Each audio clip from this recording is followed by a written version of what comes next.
Superfast news, आवाज जनसामान्यांचा। महोदा येथे भव्य दिव्य पायदळ कावड यात्रा व जलाभिषेक सोहळा संपन्न। मोठ्या संख्येने महिला व युवा वर्गाचा प्रतिसाद। महोदा श्रावण मासानिमित्त महोदा येथे प्रथमच भव्य दिव्य पायदळ कावड यात्रेचे आयोजन महोदा ग्रामवासियांतर्फे करण्यात आले होते। या कावड यात्रेला महिला, युवा वर्ग, ज्येष्ठ नागरिक यांचा भरभरून प्रतिसाद मिळाला।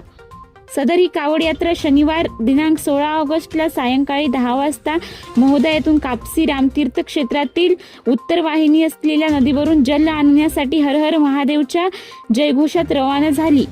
तेथून रविवार दिनांक 17 ऑगस्ट रोजी पायदळ यात्रा जल घेऊन परतीच्या प्रवासाला निघून सायंकाळी 5 वाजता महोदा बस स्टॉपवर आगमन झाले। त्यानंतर ही कावड यात्रा महोदा गावातील मुख्य रस्त्याने मार्गक्रमण करीत जायला निघाली। यावेळी गावातील महिलांनी जागोजागी या कावड यात्रेचे पूजन केले।